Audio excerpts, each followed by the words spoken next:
Poster लगा है जहां मीटिंग हो रही है, जिसमें दिखाया गया है सुल्तानगंज ब्रिज का फोटो डाला है जिसपे। देखिए, नीतीश कुमार को टारगेट बनाने का क्या मतलब है? देश भर के नेता जुटे हैं, राहुल गांधी हैं, खड़गे साहब हैं, सोनिया जी हैं, लेकिन निशाना जो है नीतीश कुमार पर है। इसलिए कि ये जो विपक्षी एकता की बैठक बेंगलोर में हो रही है, उसकी शुरुआत तो नीतीश कुमार की अगुवाई में पटना से ही शुरू हुई। तो लोगों को लग रहा है किसी आदमी ने ये सब जो है शुरुआत किया है, हमारा कब्र खोदने का तैयारी किया है, इसलिए उनको लक्ष्य बना रहा है। अब पुल की बात तो कह रहा है, लेकिन एक दूसरा पुल उसी के साथ ही गिरा जो नेशनल हाईवे अथॉरिटी के जरिए, भारत सरकार के जरिए बनाया जा रहा है, उसका भी 1,500 करोड़ रुपया कीमत है। वो पुल भी धराशायी हुआ।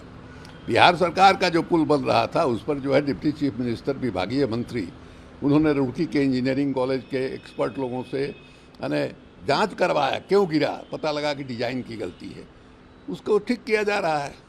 तो ये जो कुछ हो रहा है बेंगलोर में नीतीश कुमार को टारगेट बनाने का, उसका पीछे खिसियानी बिल्ली खंभा नोचे एक कहावत है हम लोगों के यहाँ, वही हालत है। अब आप देख लीजिए कि इसके रिएक्शन में एनडीए जो है मीटिंग कर रहा है। कितनी ऐसी पार्टियां हैं जिसका एक भी एमपी जो है लोकसभा में नहीं है, लेकिन उनका खुशामद और आदर किस तरह से हो रहा है। उपेंद्र कुशवाहा का, बिहार का ही देख लीजिए, एक भी एमपी नहीं है। जीतन राम मांझी, एक भी एमपी नहीं है। और लोगों पर भी जिसको पर डोरा डाला जा रहा है, उनका एक भी एमपी नहीं है। ये घबराहट जो है यानी भारतीय जनता पार्टी में, वो साफ साफ जो है दिखलाई दे रहा है।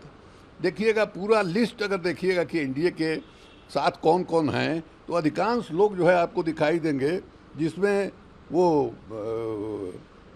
जिसके कोई सांसद जो है ये में नहीं है। बेटी में 32 दल ऐसे हैं जो एनडीए या यूपीए से जुड़े हुए हैं। एनडीए के 24 और विपक्ष दल का कोई सांसद नहीं। अब वो जो नंबर गिरा रहे हैं कि हमारे मीटिंग में 56 लोग आ रहे हैं, उसमें 24 दल ऐसे हैं जिनका एक भी सांसद नहीं। तो ये जाल फरेब करके अपने को ताकतवर दिखाने की जो कोशिश हो रही है, और दूसरे तरफ नीतीश कुमार और दूसरे नेताओं पर जो हमला हो रहा है, उसके पीछे बौखलाहट और डर है। यही इस स्टेटमेंट का मतलब है, और इस जो पोस्टर लगाया जा रहा है उसका मकसद है।